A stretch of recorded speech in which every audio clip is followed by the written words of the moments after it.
Well, good morning, everybody. And let me begin with this first. My thoughts and prayers go out and are with the victims of the anti-Semitic terrorist attack in Boulder, Colorado recently. The Jewish people should absolutely not have to face this violence anywhere, let alone in the United States of America. Recently, 2 young people were shot and killed in our nation's capital in an anti-Semitic attack.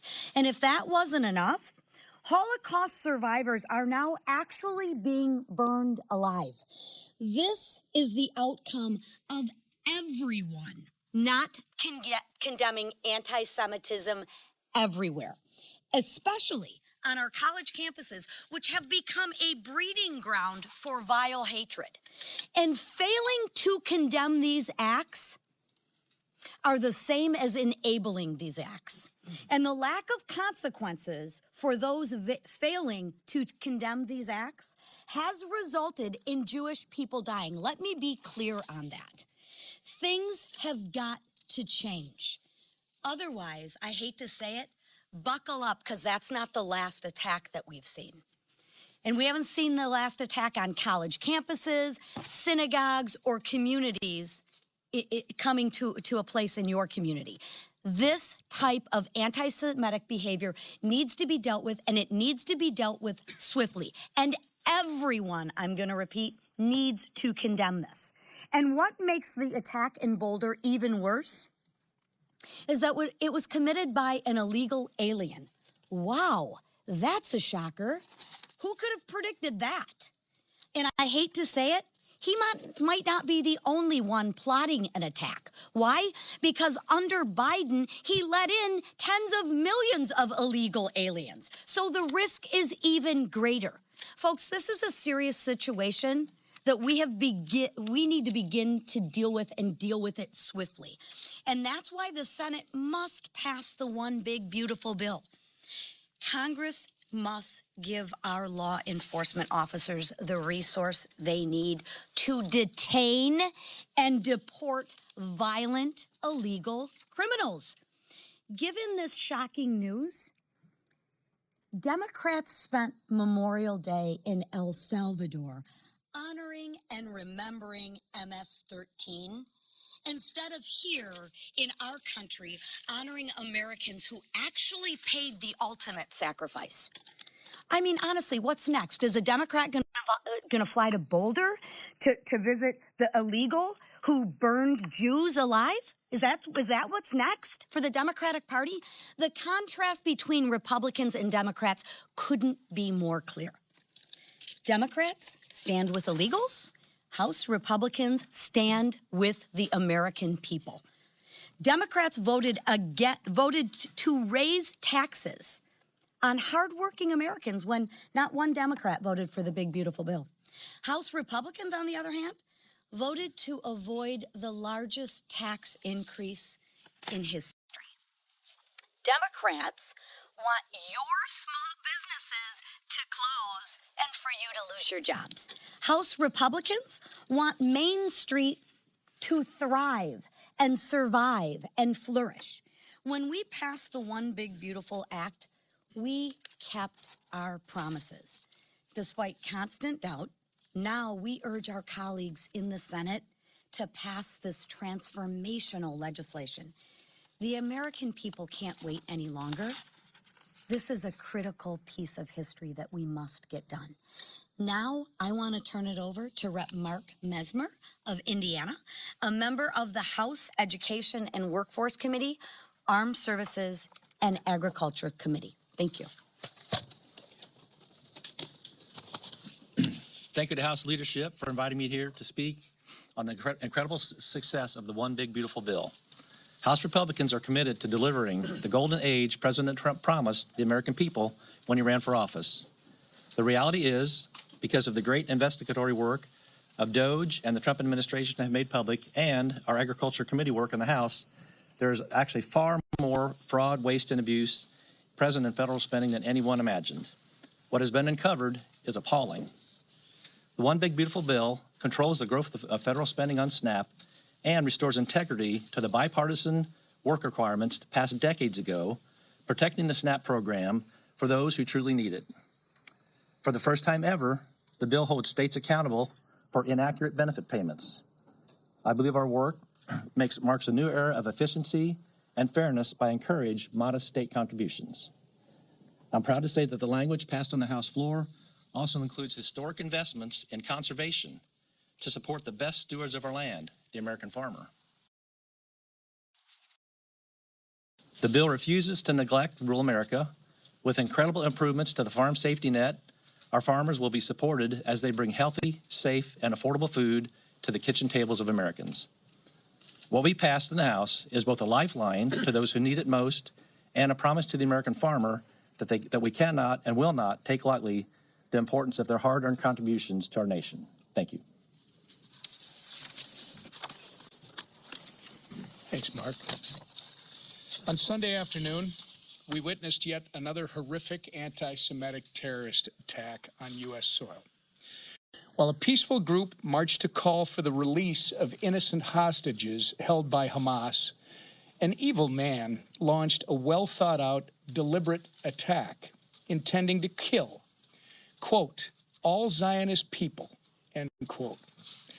As he threw Molotov cocktails into the crowd, he shouted, "Free Palestine."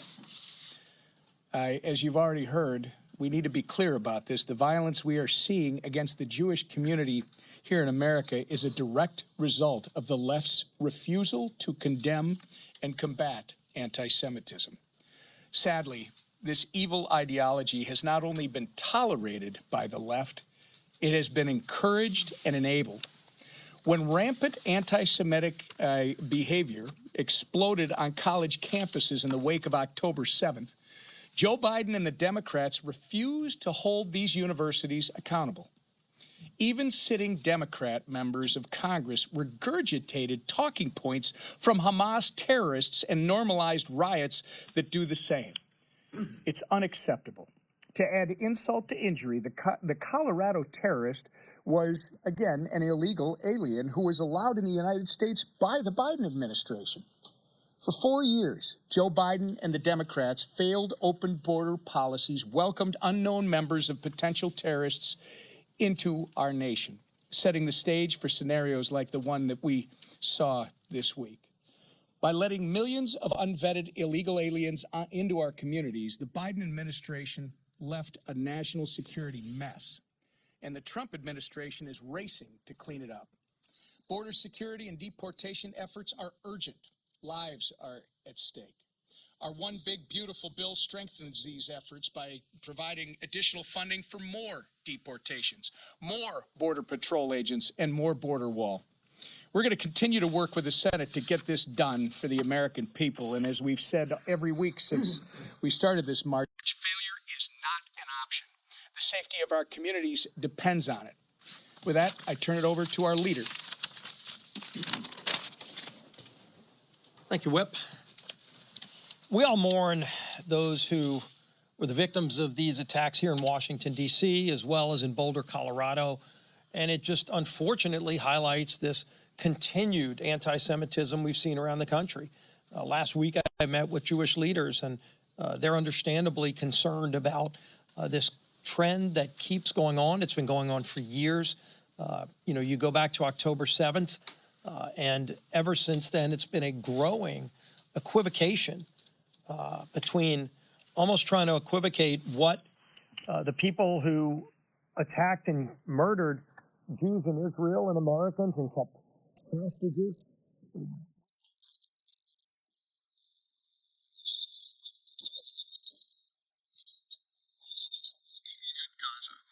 President Trump's made it clear. Prime Minister Netanyahu's made it clear. They want to turn Gaza back into a place where you don't have to fear for your life that it's going to be a terrorist hotbed. And yet there are people that want to sympathize with the very terrorists who want to continue to not only carry out evil against Israelis, but against people here in America and all across the globe. It's got to stop. We're going to continue to bring legislation on the House floor to address it. Now, I do want to talk about the One Big Beautiful Bill. This House came together in a way that maybe surprised some people here in Washington. We've defied the odds every step of the way, from the first vote on the budget to the second vote on the budget to final passage. But there's a reason for that. And, you know, as the whip just said, we've said all along, failure is not an option. I've been asked by some in the press, what's plan B, when there were reports that the bill was going to fail? And we were very clear, and it wasn't just a talking point. We said there is no plan B. The American economy, the voters of this country demanded that Congress deliver on the promises that President Trump made to get this country turned around. And what we do in this bill delivers on so many different fronts to help grow America's economy, to create jobs, to put more money in the pockets of hardworking families. That's been the focus of this bill from the very beginning. And I think there's some people that start reading too many Congressional Budget Office reports and ignore the lessons of history. And there's an old saying that if you ignore the lessons of history, you're doomed to repeat it. But I think it's important to go down that road of history and go back to 2017. You don't need to go back that far to see how wrong the CBO has been when it comes time to make prognostications on economic growth. They've always been wrong, and they've always ignored what tax cuts will do to grow the American economy.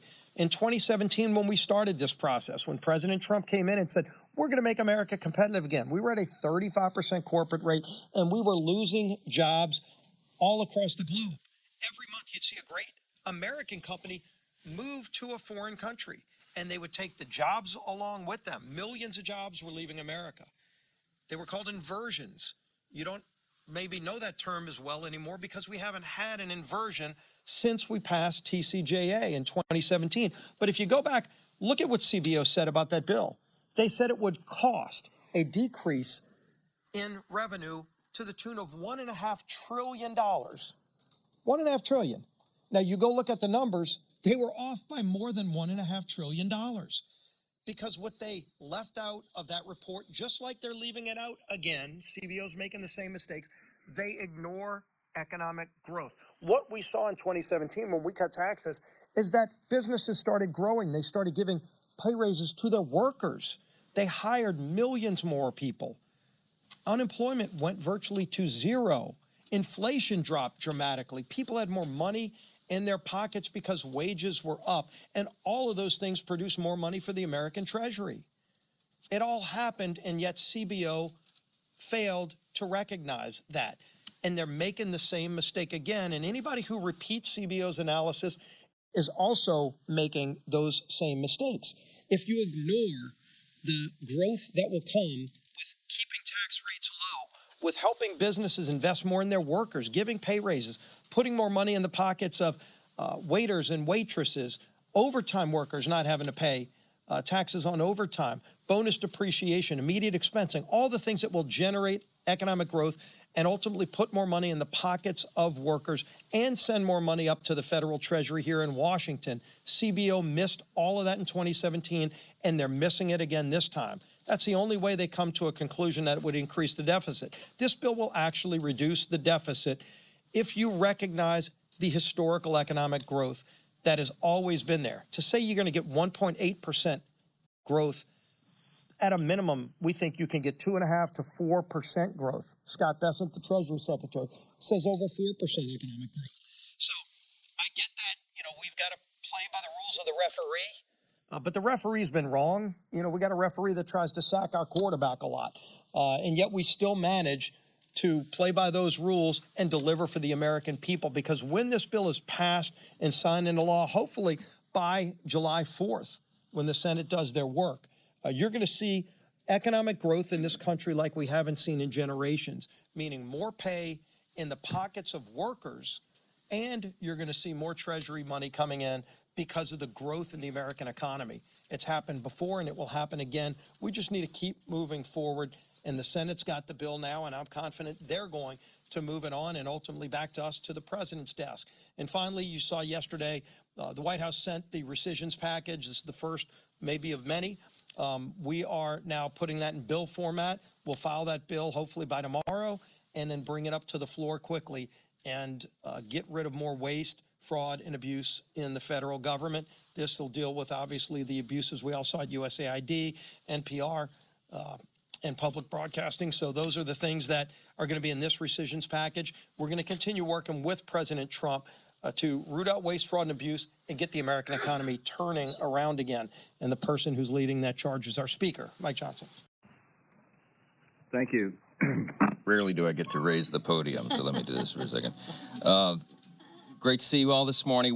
Look, our leadership team had very much looked forward to this press conference, our weekly press conference with you today, because we wanted to celebrate this historic passage of our big, beautiful bill 4 days before Memorial Day, our self-imposed deadline. And that's a big achievement, and I'll address it. But obviously, our attention has been diverted and our mood very much dampened by these atrocities that continue against our Jewish friends and neighbors.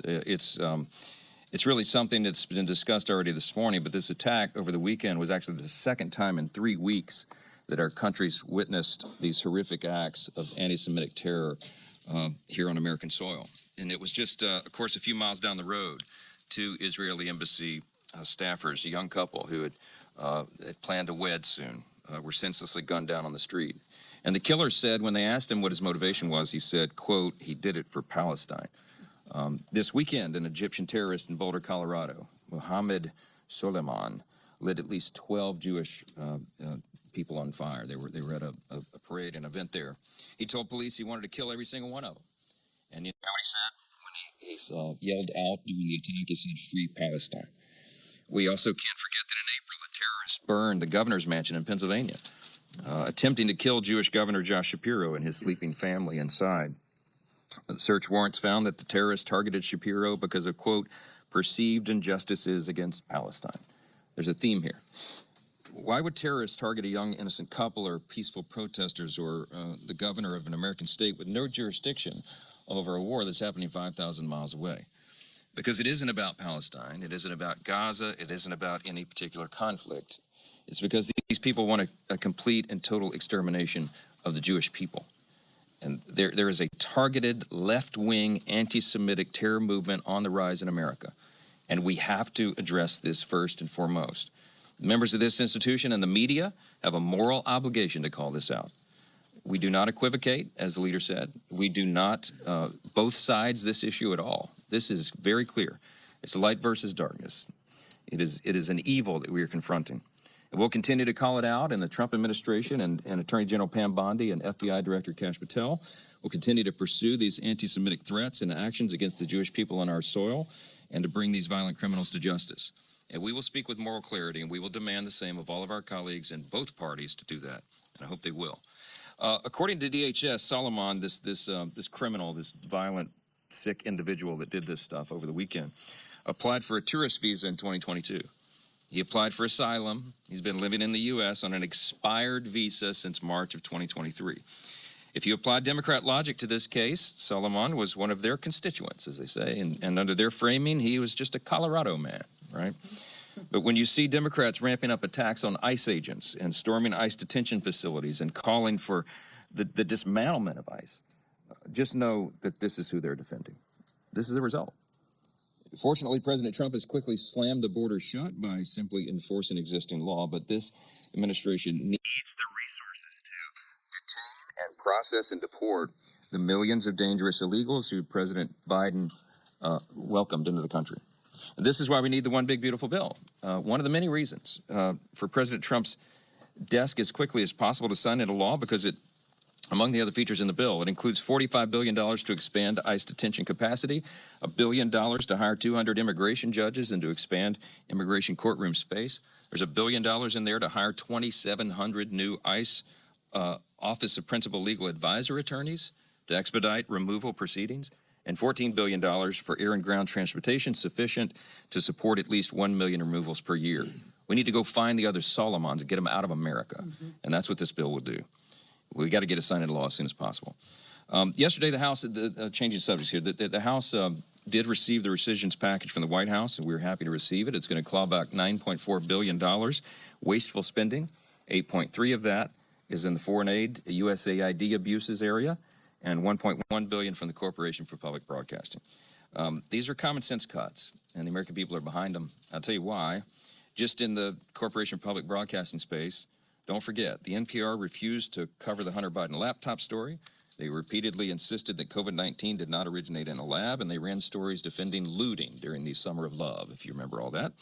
Its CEO admitted that she regards, quote, truth as a harmful, quote, distraction from NPR's objectives. PBS produced a movie titled Real Boy, which celebrates a transgender teen's transition. This is all with taxpayer dollars. PBS has featured drag queens in programming for little kids.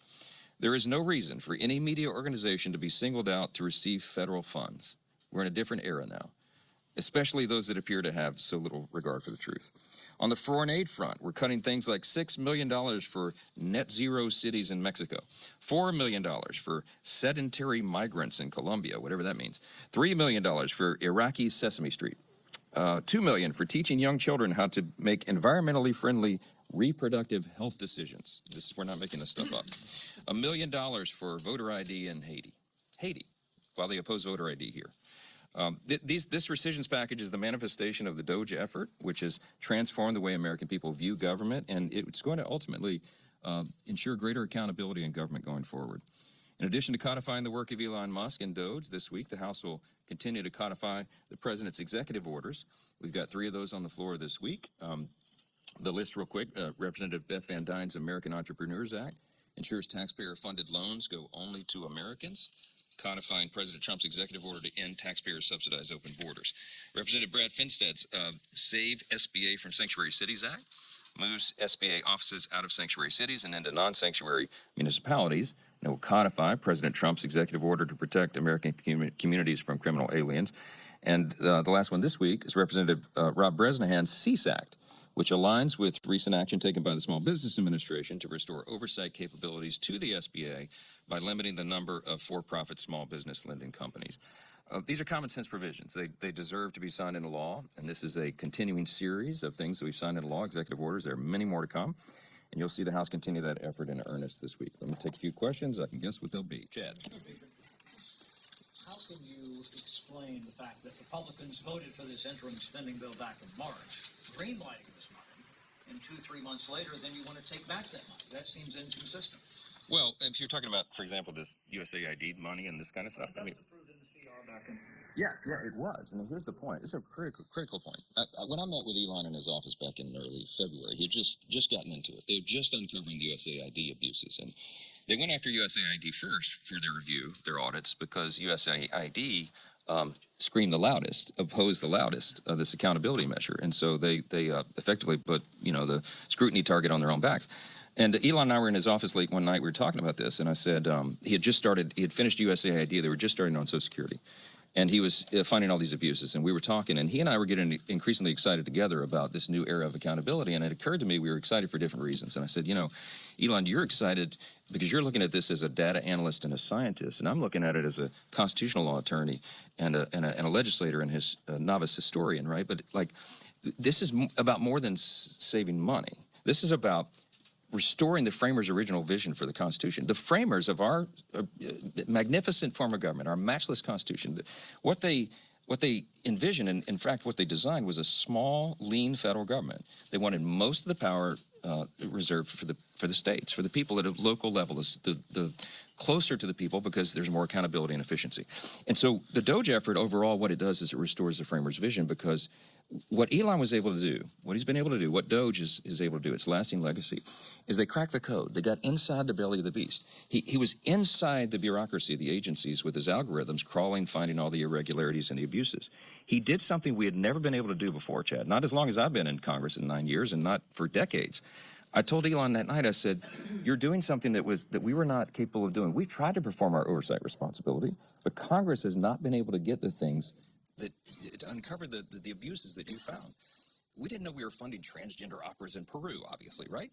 We would have stopped that. But our committees did their diligent work. They've done oversight. They've had hearings with the heads of the bureaucratic agencies, the executive agencies.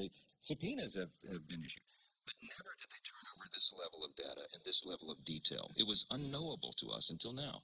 And so, yes, we can't act fast enough on these rescissions to claw back these abuses, because it happened without Congress's knowledge. And that's a really important thing to point to. And look, you give credit where credit is due, and I credit Elon and the DOGE effort for doing that. Doesn't that undercut Congress? I mean, if that was Congress... No, Chad. I understand the uniqueness of his situation. Yeah, but what it's going to do, the lasting legacy of this, and the reason it's so important, and the reason they deserve accolades, is because they have done a reset in Washington. Now, everybody knows what the abuse is, not just Congress, but the American people. And we'll be able to demand and ensure greater accountability going forward, and that is a huge innovation. When the big, beautiful bill is done and signed into law, every single American is going to do better. This bill is geared for middle and working class Americans, and they are going to feel the effects of it, and they're going to feel it before the midterm elections. So I have no concern whatsoever. I'm absolutely convinced that we're going to win the midterms and grow the House majority because we're delivering for the American people and fulfilling our campaign promises, and we'll see how that happens. Second row, right here, yes, ma'am. You floated a second reconciliation package. What would be in that second package once y'all get to it? You know I'm not going to tell you that this morning. Great question. No, yeah, let's get the first one done. Leader has been around Washington a while. Look, I said this is the beginning of a process, and what you're going to see is a continuing theme of us identifying waste, fraud, and abuse in government, which is our pledge of common sense, restoring common sense and fiscal sanity. So we have lots of ideas of things that might be in that package, but as you know, for the first reconciliation package, for the big, beautiful bill, we worked on this for about 14 months. I mean, this isn't something we just drew up overnight. So we'll go through that same laborious process, and it'll be fruitful in the end, and we'll do right by the American people. You mentioned that you talked to Elon on Monday, who made this 180. What do you think changed? Why do you think he's coming out against this now? And have you spoken to the president and Elon since the infamous tweet? Well, I'll tell you, I called Elon last night and he didn't answer, but I hope to talk to him today. I mean, it's not, it's very friendly, and we've laughed about our differences on policy before. I'm not upset about this, and I think he understands, and he's acknowledged to me before, that this is so serious that we can't fool around with it.